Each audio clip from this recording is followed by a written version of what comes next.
అందరికీ నమస్కారం. భారతమాత పునర్వైభవ ప్రాప్తి కొరకు అంకితమైన నవ భారతానికి స్వాగతం, సుస్వాగతం. 64వ భాగంలో శివాజీ గృహ నిర్బంధం గురించి తెలుసుకున్నాం. ఈ భాగంలో రామ్ సింగ్ యొక్క అంతర్మదనాన్ని గురించి తెలుసుకుందాం. రామ్ సింగ్కు పరిస్థితి అంతా అవగతమవుతుంది. ఔరంగజేబు కపటంతో తన తండ్రిని ఉపయోగించి శివాజీని ఆగ్రాకు రప్పించి బంధించాడు. రామ్ సింగ్ శివాజీ ముఖాన్ని చూడలేకపోతాడు. తన తండ్రి మాట మీద ఇక్కడకు వచ్చిన శివాజీని ఔరంగజేబు అవమానించడమే కాక గృహ నిర్బంధం చేస్తాడు. ఇప్పుడు శివాజీకి తానేమీ జవాబు చెప్పలేక నిశ్చేష్టుడై దిగాలుగా అలాగే నిలబడతాడు. అతన్ని చూసిన శివాజీ, రామ్ సింగ్, నాకంతా అర్థమైంది. ఔరంగజేబు నన్ను పూర్తిగా మోసం చేశాడు. అతడి ఈ విషయంలో మహానుభావుడైన మీ తండ్రి గారిని ఒక పావుగా ఉపయోగించుకున్నాడని అంటాడు. రామ్ సింగ్ ఏమీ మాట్లాడలేకపోతాడు. నీవేమీ అనుకోవద్దు, ఇందులో నీ తప్పు గాని మీ తండ్రి గారి తప్పు గాని ఏమీ లేదని అంటాడు. రామ్ సింగ్ కళ్ళు చెమ్మగిల్లుతాయి. తన తండ్రి మీద శివాజీకి ఎంత గౌరవం, విశ్వాసం ఉన్నది. ఔరంగజేబు క్రూరుడు, కుట్రదారుడు, కర్కశుడు. అతనికి ఎవరన్నా విశ్వాసం లేదు. అతనిదంతా నటనని రామ్ సింగ్ అనుకుంటాడు. రామ్ సింగ్, నీవు విచారించవద్దు. ఇదంతా సహజమైన విషయం. దీనికోసం నీవేమీ దిగులు పడనక్కరలేదు. దేవుడు అంటూ ఒకడున్నాడు. అతడెలా అనుకుంటే అలా అవుతుందని శివాజీ అంటాడు. మిమ్మల్ని పూర్తిగా మోసగించాడు. దానికి మేము బాగా ఉపయోగపడ్డాం. అందుకు మమ్మల్ని మన్నించాలని రామ్ సింగ్ అంటాడు. ఇందులో మన్నించడానికి ఏముంది? మీరేగాక నేను కూడా మోసపోయాను కదా అని శివాజీ చిరునవ్వుతో అంటాడు.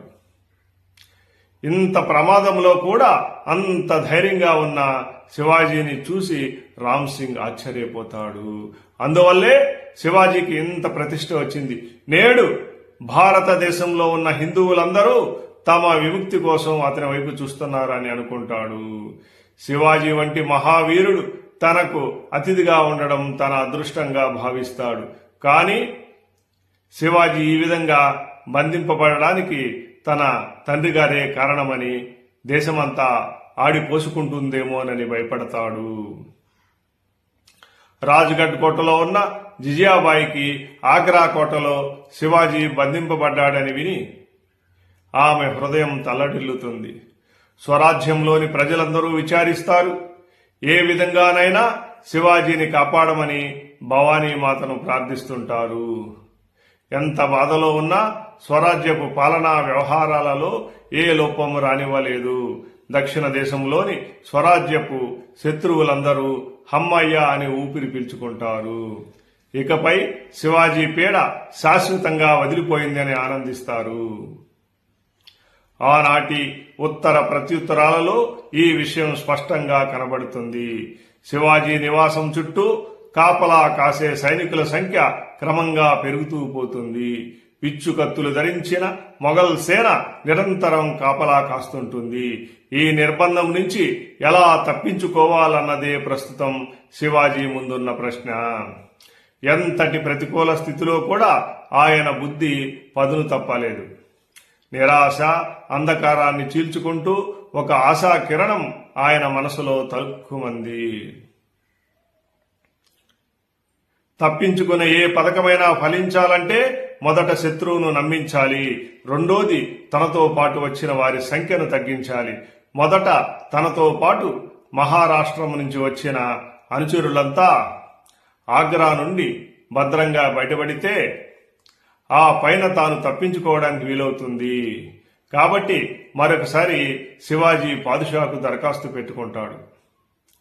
ఉత్తర భారతదేశ వాతావరణం దక్కన్ కంటే భిన్నంగా ఉన్నందున తన పరివారంలోని వారికి ఆరోగ్య సమస్యలు తలెత్తుతున్నాయని, తనకు అవసరమైన కొద్ది మందిని తనతో ఉంచుకొని మిగిలిన వారందరినీ దక్కన్ పంపేయాలని భావిస్తున్నానని, ఇందుకు అనుమతించాలని విన్నవించుకుంటాడు. ఔరంగజేబు వంటి టక్కరికి కూడా దాని వెనకనున్న మర్మం ఏమై ఉంటుందో స్ఫురించలేదు. అంతేకాక తాను తలపెట్టిన కుట్రకు ఇది అనుకూలమే కదా అని అనుకుని వెంటనే అనుమతిని మంజూరు చేస్తాడు. శివాజీ నిరాశతోనే ఇలాంటి నిర్ణయానికి వచ్చాడని నమ్ముతాడు. దీనివల్ల పాదుషాకు వీరిపై వెచ్చించే వ్యయం కూడా తగ్గుతుందని వెంటనే ఔరంగజేబు సంతోషంగా అనుమతిస్తాడు. అయితే శివాజీ కొరకే ప్రాణాలను లెక్క చేయని అనుచరులు తమ ప్రభువును ఒంటరిగా శత్రు దేశములో వదిలి వెళ్లేందుకు అంగీకరించలేదు. వారంతా తాము వెళ్లే ప్రసక్తే లేదని భీష్మించి కూర్చుంటారు. వారికి ఎంతో నచ్చ చెప్పిన మీదట వారు దక్కన్ వెళ్లడానికి అంగీకరిస్తారు. వారేమీ ఆందోళన చెందనవసరం లేదని, తాను తప్పక స్వరాజ్యం చేరుకుంటానని తన వారిని ఊరడించి శివాజీ పంపిస్తాడు. కొందరు దక్కన్ వెళ్లిపోతున్నట్లు నటించి ఆగ్రాలోనే మారువేషాల్లో ఉండి శివాజీ పరిస్థితిని గమనిస్తూ ఉంటారు. ఇప్పుడిక శివాజీ వెంట అతి కొద్ది మంది సహచరులే మిగులుతారు. శివాజీ జీవితంలో ఇదొక సంకట స్థితి. మరొక సున్నితమైన బంధం నుంచి కూడా శివాజీ విడిపోదలుచుకుంటాడు. అది రామ్ సింగ్ హామీ పత్రం. ఫౌలాద్ ఖాన్ యొక్క కట్టుదిట్టమైన పహరా కన్నా రామ్ సింగ్ హామీ బంధం శివాజీకి ఎక్కువ కష్టకారణం. ఎందుకంటే ఆ హామీలో రామ్ సింగ్ యొక్క మాన ప్రాణాల ప్రశ్న ఉంది. ఆ హామీ పత్రానికి కట్టుబడతానని శివాజీ మాట ఇచ్చి ఉన్నాడు. శివాజీ పాదుషాకు మరొక లేఖ రాస్తాడు. నన్ను మరొక చోట ఎక్కడైనా ఉంచండి, ఇక్కడి నుంచి మార్చేయండి అంటూ. కానీ పాదుషా, నాకు అందరికన్నా విశ్వాసపాత్రుడు రామ్ సింగ్, నువ్వు ఆయన భవనంలోనే ఉండాలని జవాబు ఇస్తాడు. ఇప్పుడు శివాజీ రామ్ సింగ్ వెంట పడ్డాడు. నువ్వు ఇచ్చిన హామీని వెనక్కు తీసేసుకో, నా సంగతి ఏమైతే అది అవుతుంది అంటాడు. కానీ రామ్ సింగ్కు మహారాజుపై గాఢమైన ప్రేమ. తన మనుషులను తొలగిస్తే శివాజీకి ఏమవుతుందోనన్న భయంతో శివాజీ మాటను పట్టించుకోలేదు. రామ్ సింగ్ మాయా మర్మం ఎరుగని ముక్కు సూటిగా వ్యవహరించే రాజపుత్ర వీరుడు. దక్కన్లో బీజాపూర్పై యుద్ధం అనుకున్నట్లుగా సాగడం లేదు. ఇది చూసిన ఔరంగజేబుకు శివాజీ రక్షణ భారాన్ని రామ్ సింగ్ పైన ఉంచి స్వయంగా తాను దక్కన్ పైకి దండెత్తి వెళ్లాలనే ఆలోచన చేస్తాడు. జైసింగ్ రామ్ సింగ్కు మరొక లేఖ రాస్తూ ఇలా అంటాడు. శివాజీని వెనుకకు పంపమని ఇంతకు ముందు నేను పాదుషాను కోరినప్పటి పరిస్థితి వేరు, నేటి పరిస్థితి వేరు. ప్రస్తుత పరిస్థితుల్లో శివాజీని ఇక్కడికి పంపడం మంచిది కాదు. శివాజీని సాధారణ ఖైదీలా కాకుండా అతని అంతస్తుకు తగిన విధంగా నిర్బంధంలో ఉంచాలని పాదుషాకు తెలియజేయి. శివాజీ ప్రాణాలు ముప్పులో ఉన్నాయనే వార్త ఇక్కడ వ్యాపించింది. శివాజీ తిరిగి రాకపై సందేహం కలిగినట్లయితే ఇక్కడి మరాఠా సర్దారులు బీజాపూర్తో కలిసిపోతారు. అలా జరిగితే మరిన్ని సమస్యలు ఏర్పడతాయి. అప్పుడు పాదుషా మరింత సైన్యాన్ని దక్కన్ పంపించాల్సిన పరిస్థితి తలెత్తుతుంది. ఈ విషయాలన్నింటినీ పాదుషాకు రహస్యంగా తెలియజేయమని చెప్తాడు. శివాజీ ఇక్కడికి వస్తే బీజాపూర్తో పొత్తు కలిసే అవకాశం ఉందని, దాన్ని నివారించడానికి శివాజీని ఆగ్రాలోనే ఉంచాలని జైసింగ్ భావిస్తాడు. రామ్ సింగ్కు శివాజీని ఆగ్రాలో నీ రక్షణలో ఉంచి పాదుషా దక్కన్కు దండెత్తి రావాలనుకుంటున్నాడు, నువ్వు దానికి ఒప్పుకోవద్దు.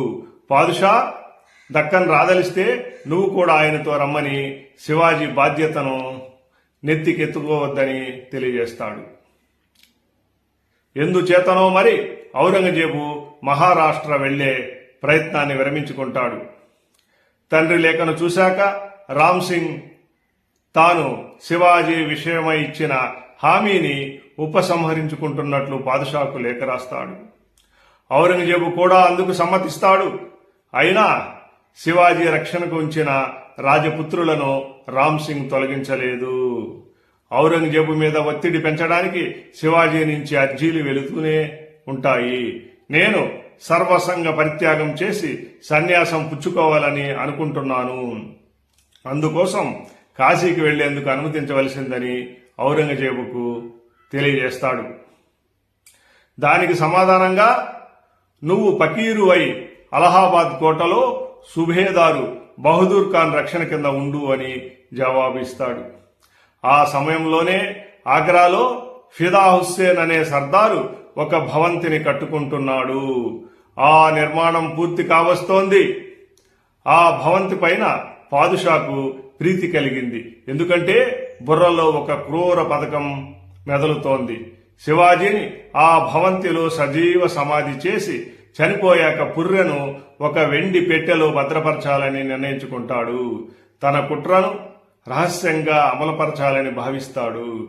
తరువాతి భాగంలో శివాజీ ఆగ్రా నుంచి తప్పించుకోవడానికి చేసే ప్రయత్నాల గురించి తెలుసుకుందాం.